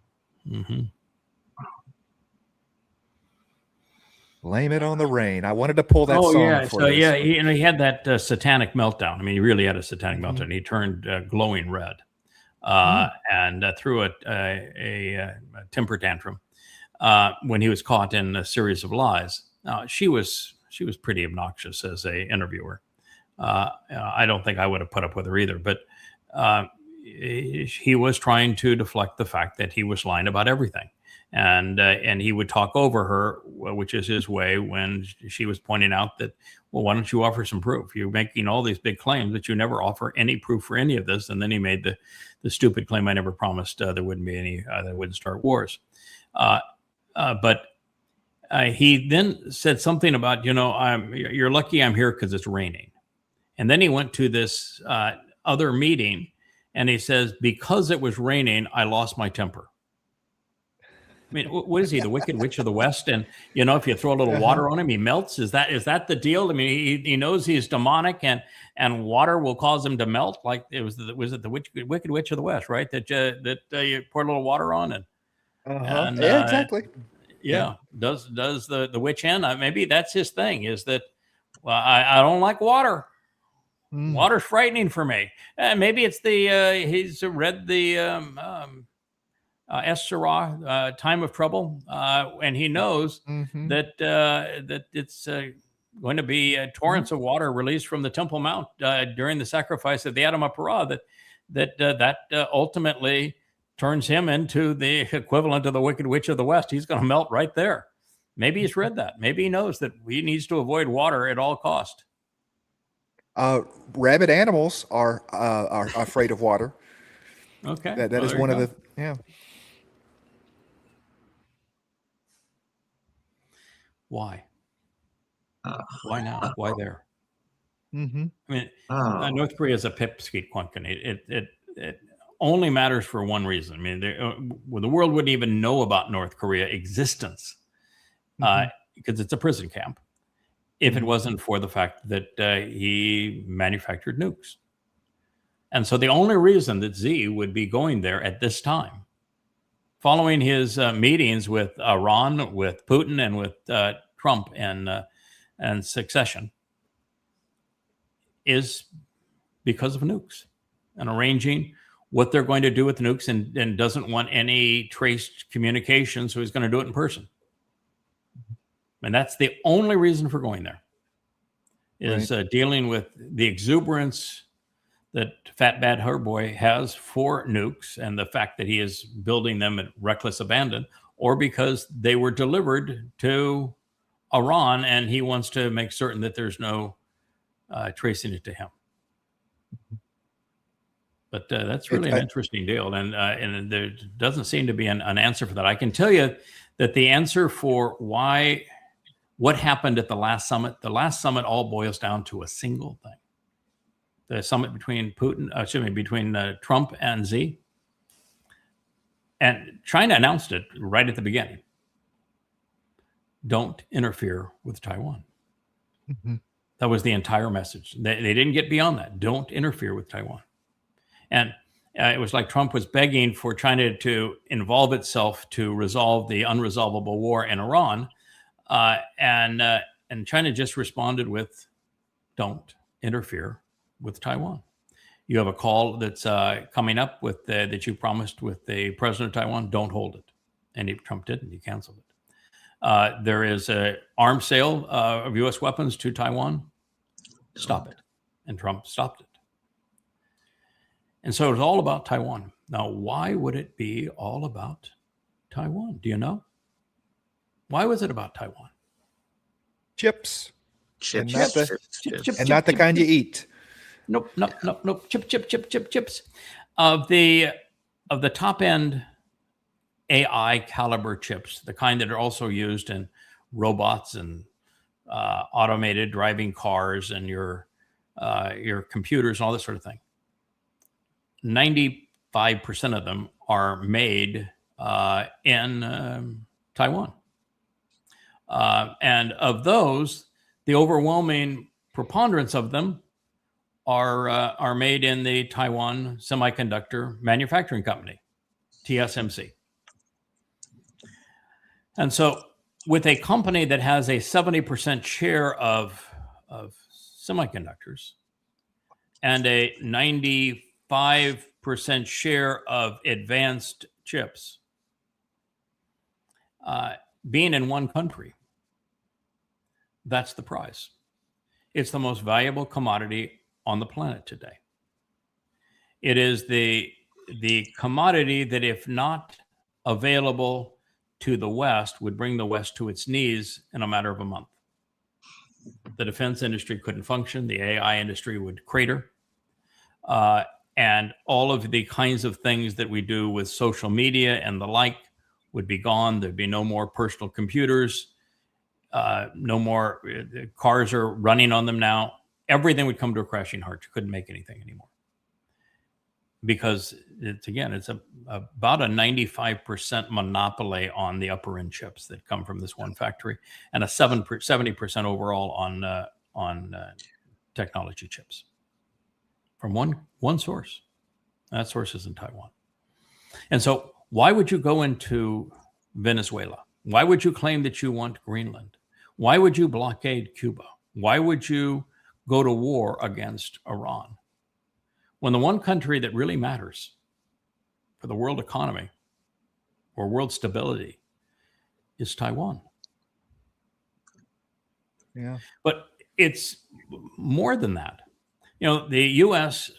5 years ago made a deal with the then CEO, he's retired, but of TSMC, and to what has become now $170 billion boondoggle in the Arizona desert to build a replica of the Taiwanese manufacturing capability of high-end chips in the United States.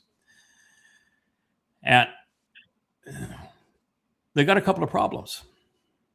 One is that they can't get enough water. But the bigger problem is they can't get employees.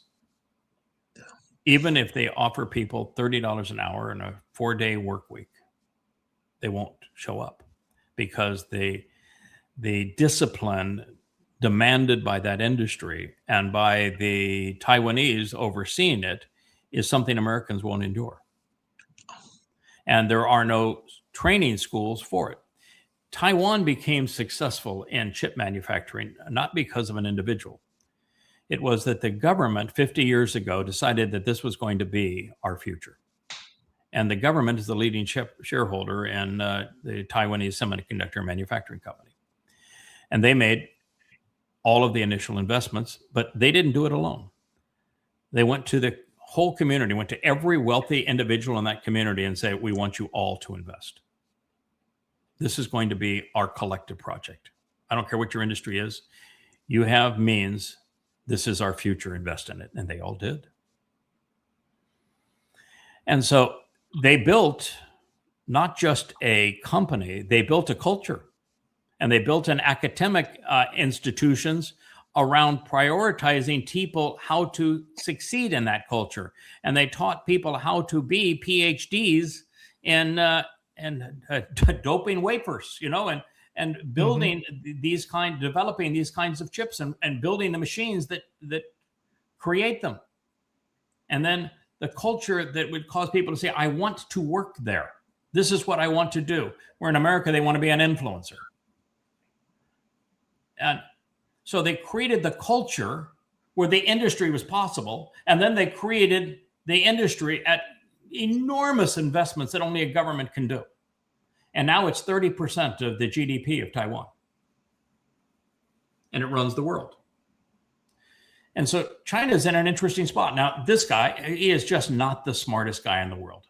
He just isn't. I mean, so much of what he says here is just utter nonsense.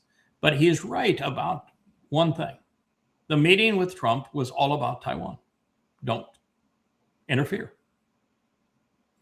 Now, he didn't say that he was going to invade Taiwan, because Xi is actually in a unique position here.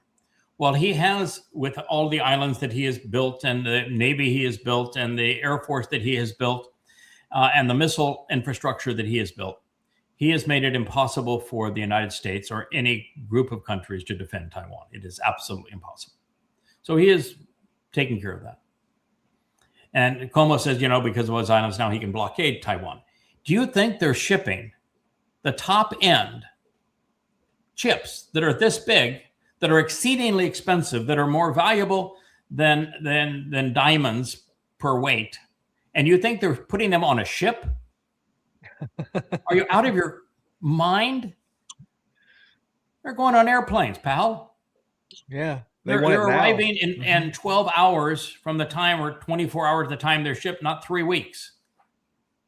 And so he's got no concept of what he's talking about there. But the issue is, and this is what America doesn't get here, we destroyed the culture of America relative to free enterprise, much less manufacturing.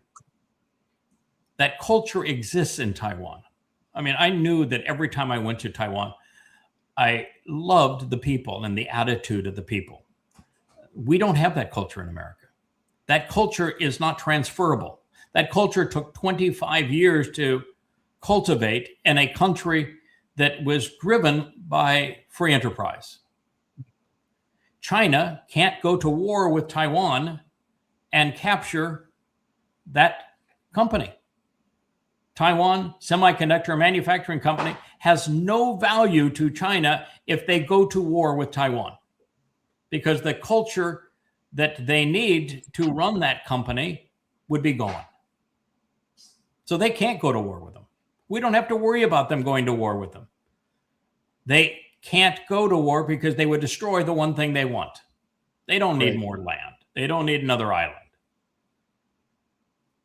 But even though they're now about 10% of, which is, I think they're now in the second position worldwide, with South Korea being 3, and there's nobody else that even matters in chip production. The United States would be 4. They don't get TSMC if they go to war with Taiwan, because they would destroy the culture that runs that company, and it's the culture that matters. It's why you can't just go and build the machines and put the buildings wherever you want to. In the United States, spending up to this point $170 billion, and the chips that are making are like third generation, when the rest of the world is in the 12th generation. Wow. And you're dealing with something that's very expensive to make and has very high-tech machines making it. But all of the managers and the foremen over those machines are thinking people, and you can't replace those people. And those people are more valuable than doctors. They're wearing pagers at night. They're constantly on call, and they're going to monitor their machines, because the big issue is yield. And when a machine stops performing properly, you've got to deal with it immediately because of the supply and demand consequence and the cost of scrap on these things. You have to make them in enormous quantities, and you have to know how you go from a prototype to mass production. And they have the experience to do that. But it's the culture. That culture doesn't exist anywhere else in the world. So the Chinese can't go to war with them. The only thing the Chinese can do is to keep the rest of the world out, to keep Taiwan so that it can't go to war and defend itself with China because they don't have the weapons, they don't have any support. So they can go to the Taiwanese and say, we'll make you a deal. Here's the deal you can't refuse. The whole country will be a free enterprise zone. You can have your own government over that free enterprise zone, but you're part of China. We are your government, and we're going to allow the entire nation to be an enterprise zone. And under that basis, the chip manufacturing would continue. And China would have the benefit. And the rest of the world would lose. But that's what China can do.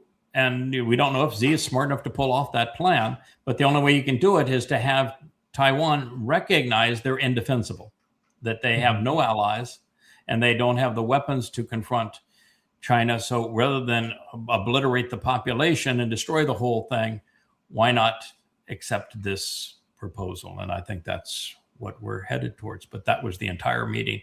It's the only reason that Xi agreed to meet with Trump between Iran and Russia, and then going to North Korea. He rallied the troops around his allies, but he put Trump in a really, really, really difficult spot. And Trump has already canceled the conversation with the president of Taiwan, and he has announced that the weapons are on hold. Well, we still give direct to the other side, but we've actually done the only two things that matter to China. China can still buy chips from Taiwan, right? I mean, there's no. Oh, they can't. Oh, no. Now I understand. Okay. The United States doesn't sell weapons to people without extracting a pint of blood. And the pint of blood was, you don't offer any of your chips to anyone in China. No. Now, the difficulty of all of that is, most of electronics, computers, smartphones, the like, and advanced auto parts, everything are made in China. And so for them to be made in China, the chips have to be shipped to China to assemble into those components. So what the U.S. has restricted is the thing that TSMC is best at, which is these AI caliber chips. And so they have not shipped those. Now, in the past, one of the things we've learned with China and with most countries is true also with Iran. When you put sanctions and embargoes on countries where they can't get things that are vital to them, and if they're smart, they develop them. And that's what happens with Iran and missiles and with centrifuges and the like. They invented them. And China is becoming the fastest growing chip manufacturer in the world today. It's because these kinds of embargoes never work. Yeah. So there you have it. In America, the enterprise is manufacturing really low grade chips relatively in Arizona. They're in major wars over water supply, and they have tried all manner of partnerships to cultivate a workforce, and they can't get employees. And so the people that are actually running the plants are imports from Taiwan. And now there's visa wars on how many of them can come in. And so that's not working either. So the fact is we just have nothing but a mess. Wow.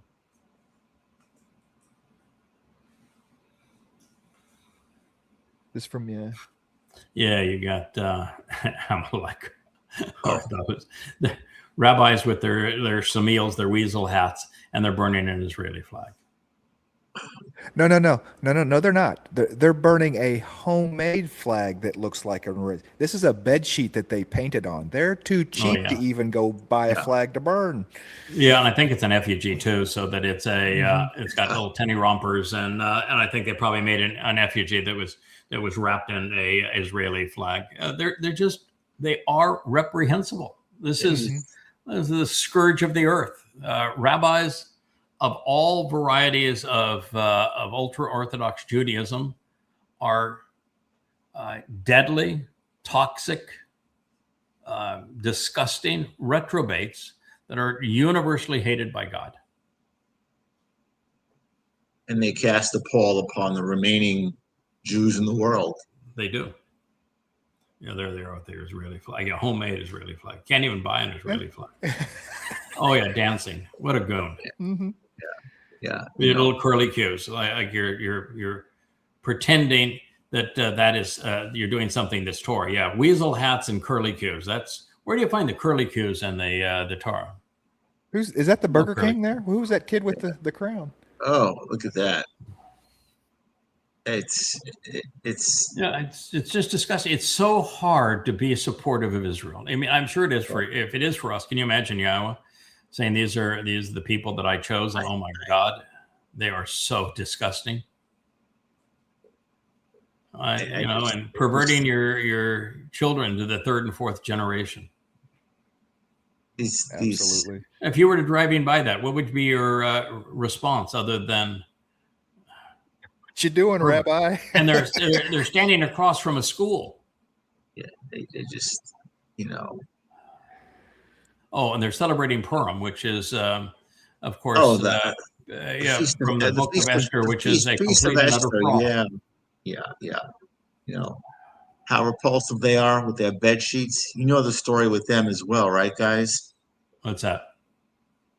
That they cut a hole in the sheet because they don't want to have actual physical contact with their partners. Yeah. Well, I'm sure their partner doesn't want to have physical contact with them either, or to see them. Can you imagine that creep making love to you? I just no, I cannot. No. Okay. I gotta order you guys some. I need to order some Zofran right now. Some that's it's just, oh my God, they're frightening. They're disgusting human beings, and they're pretending that they are representing God when they are nothing but caustic to God. They are reprehensible to God. And they will even Toabah is the term that God would use to describe them. Cozy up. They cozy up to the Fakistinians, wear Fakistinian flag. I mean, you just don't get lower than it. There's just no lower place that Right. So I've got no problem. You want to criticize your government. I'm going to criticize Netanyahu. I think he's a disaster for Israel. I think that the rabbinical parties in Israel are as bad as the liberal parties in Israel. They are a disaster for the country. It's a shame that the country can't create a constitution. It's a shame that they continue to think that war is their better option as opposed to intelligence, and that they're destroying themselves. But I'm going to give my life for them. So it's one thing to criticize what they're doing wrong. God does all the time. It's another thing just to be obnoxious, which is what these idiots are. Well, burning the Israeli flag and effigies of their leadership and besmirching the state of Israel. I'm going to tell you something. If there is no Israel, we are right back to the Holocaust. And if you're a Jew and you want to condemn Israel, then you need to know in this anti-Semitic times that we're in right now, without the state of Israel, there is another Holocaust. Israel is what is standing between you right now and the Holocaust.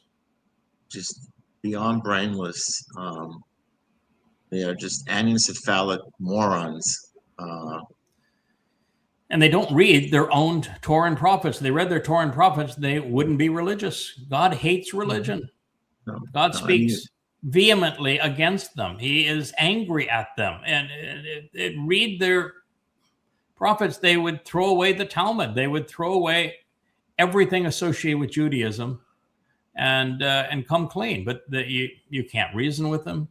This is the point that, if I had been there with Yahweh when Abraham asked his stupid question, I would have said, God, when do you get to the point with a culture that they're beyond evidence and reason, where there's no way to talk them out of where they have gone, where the only thing that you can do is neutralize them for the damage that they're doing, and that there is literally no hope for them? What are the signs that a culture has reached that point? And I think that had been a really interesting discussion, but that discussion did not happen. But I can tell you, we're witnessing it here with these rabbinical, Haredi, ultra-Orthodox types, is that they have weaseled themselves into a position where they are just, they're not just parasites, they are malignant, and they have metastasized, and there is no cure for them. Once again, you're feeling me. I liken them to a deadly infection or a rapidly progressive cancer, or both. And you excise, you have to eradicate it, isolate, eradicate, eliminate. Quarantine. And that's actually just, loving, and kind. And going back to something, a concept that we all, I think, adhere to is you got to know what to hate, when to hate, who to hate, why to hate, and how to hate.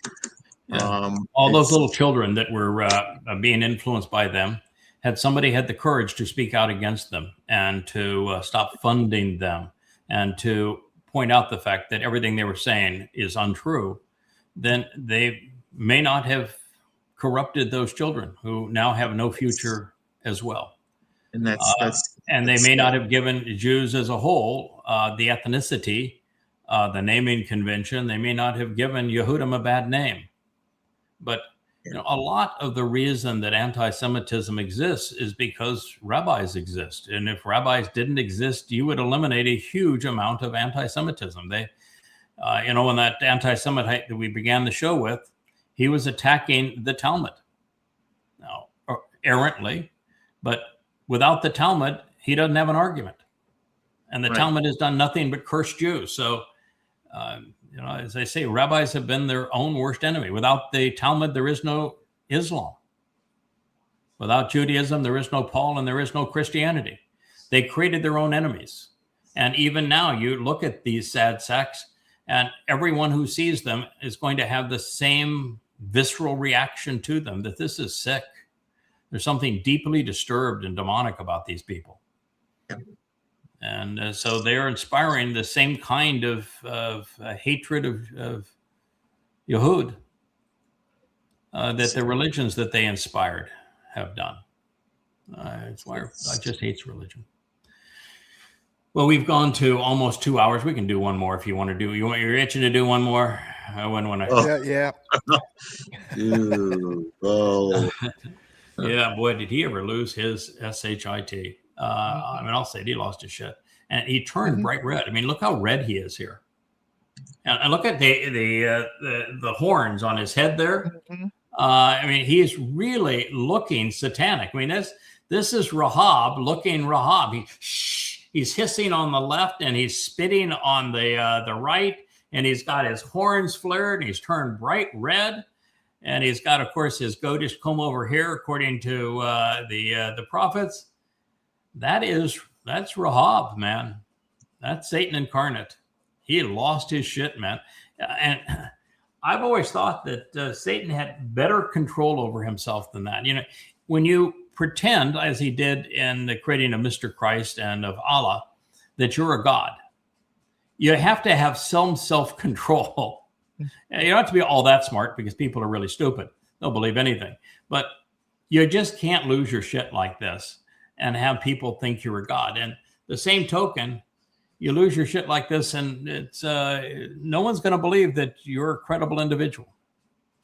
It just proves you're ineffectual in a series of lies, and you lost it because you didn't like being caught in a series of lies. Oh, and of course it was raining outside. We don't like water. Don't like water. I mean, he's just. I'm melting.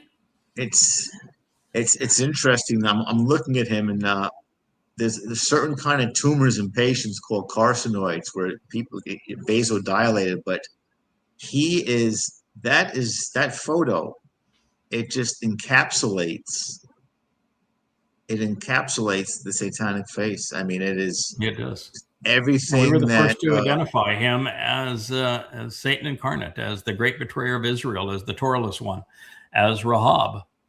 And every day he just continues to prove us right.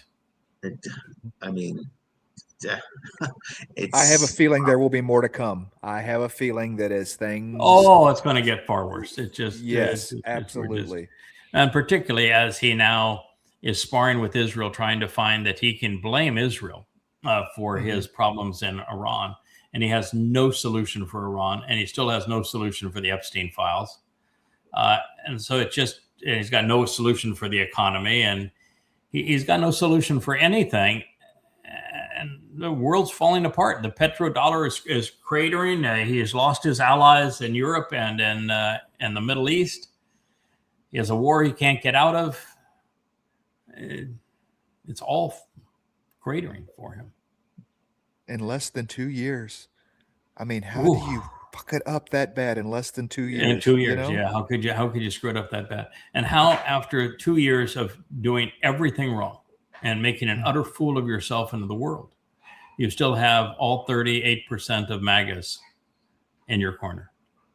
It's the stuff of Sodom. God says, I'm going to find out if the reality meets the complaints, and if it is, I'm going to annihilate it.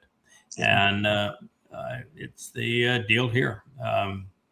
There is no solution for this, and the most merciful thing is to put us all out of, so that we're no longer suffering as a result of these kinds of beasts. And he just happens to be the worst of them.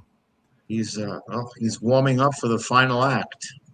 He is, and it's that final act takes place in Jerusalem on the 24th of September of 2033. It'll be Teruah, and he's going to irritate a whole lot of people when that happens, and he's going to find that he does melt in a torrent of water. Well, yeah, I mean, you described it. Yeah, I mean, it was pretty revealing yesterday when you described it with Dode having the scepter and being the branch, and again, you being the stem, the rod, and the spear. Man. We've got his number. We've got his number. But we also have the number of all those who are militant and conspiratorial and anti-Semitic and racist, and religious and political and patriotic. We're going to get rid of all of you. All of you. And it'll be the most merciful thing we could possibly do. It will be. And then clean the world, go back to the conditions of Eden, and provide Dode with a following. That, by the way, is the key aspect of our job right now, is that God wants his firstborn to be the ultimate heir of a creator. You created an empire. God created the empire of this universe and life therein it. And he created a firstborn to be his heir. And he can't be king without a kingdom. And he can't have a kingdom unless we do our job of providing people that we purge of their religiosity and prepare to respect and honor him appropriately. But, that's basically our job, is to prepare a kingdom for Dode. And when we do that, we're making our king happy and our God happy. And we will prosper as a result of doing it. But that's really our job. When they say no King's Day, yes, there is a king. And he will have his day. Following the war, only 7 years from now. Following the war and a righteous indignation, and use the terms, halabana and ha-chama. After the 7 days, Dode will get over it. He will. The bittersweetness will turn to joy when he takes on his bride. He will. She's going to be beautiful, and she's going to be bright, and she's going to be dressed in stars, and he's going to come back as brilliant as the sun. And it's going to be a beautiful wedding, and then a honeymoon during Sukkah. And we're all going to be there to celebrate. It's going to be a great occasion. When you have God attend your wedding, that's pretty good stuff. Yeah. Speaking of something, I just want to do a shout out. Yes. To Shannon and Mary. Call the next witness. Congratulations. I'm pretty certain. I can't swear to it, but when Shannon was here, and he would talk about the people that he met as he went around the country. And there was, and I didn't pay attention to all the names. There's so many names of people he met. But he kept on mentioning this one woman that he said, boy, it was really a nice time that I had with her. And you could see that he was kind of longing to get back to that position, that he saw maybe there was something there.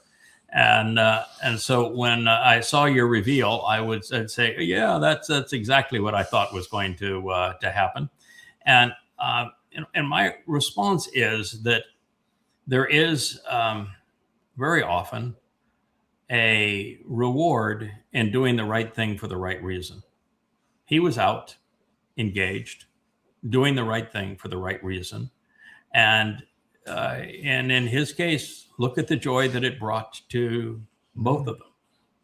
But, if you're not out, engaged, being supportive, how would that have ever happened? Right. He made that happen because he was willing to travel the country and meet people, and he gave everybody gifts and was supportive and loves you and wanted to talk, and that is why that lovely romance developed. So I know my response was well earned, actually. It was well earned. He earned that response, and you can tell that he's really happy. And it's such a good, genuinely nice, good man. I think he's deserving of that, and she's deserving of it. And of course, I'm going to speak more about him than I do of her because I've met him. He's took the energy to come here. He brought Cara to us. He's somebody that I genuinely know. I've spent time with. We've had meals together, long conversations together, and he's genuine. He's just a really, really devoted, fine man, and he is somebody very special because he overcame the greatest heartache in life, and he's turned that heartache into something really positive, is motivation. And now to see him in a situation where he's found love, that's beautiful. Yeah, And really is. you want to talk about a positive witness? That's a There you positive go. witness. And, and so thank you, Matt, and thank you, Kevin, for the way you presented it. Yeah, I love it the way that she went green, like, he's going to say something that she's not comfortable with, and they find out they're actually in the same place, and she comes over to the couch and they give a kiss, and that was really it was a nice reveal. Yeah, worth seeing. A delightful moment. Thank you for bringing it up, Jeff. Thank you for being part of that, Kevin. It was lovely. Well, thank you, Perry. Perry has been driving the show. Rich has come back. He has been in his condo. They have not had internet until today, so now he is part of the real world. He has got internet in his condo, so he's playing with gas, and he's back on the job now that Perry is. Has successfully run the show, and he found out, he's done a good job of teaching Perry to do this. And now our Perry job is, Perry has a beast down in the basement that is a really powerful computer. And we're going to teach that beast to read our books and then to create an AI. And have Joe integrate the speech and the AI and the avatar with the page turning books. And that is our project right now. So wish us luck. I'll continue to work on NOAC. I just can't get out of it because every statement is a new learning lesson, and I can't bear reading something from the Torah and not sharing what it means, because everybody wants to talk about the nonsense of what happens, and no one pays any attention to what really is there that are the life lessons. And there are many in that whole story, and it just goes on because the story of the flood goes right into this meeting with Yahweh, Shem, and Noach with Abraham and Sarah, and then it goes right into the episode of Sodom, and then that group all moves to the witness on Mount Moriah with the dress rehearsal for Passover. So It's such a beautiful story. All right, so that's where we're headed. Thank you very much. I appreciate it. We got full 2 hours in on the vlog. Always good to have you, Dr. Jeff. You're a great contributor and a great friend. And thank you, Kevin. Thank you, Perry, for being the assistant king of the cables, prince of the cables. Thank you very much. Bye. Shalom. Hey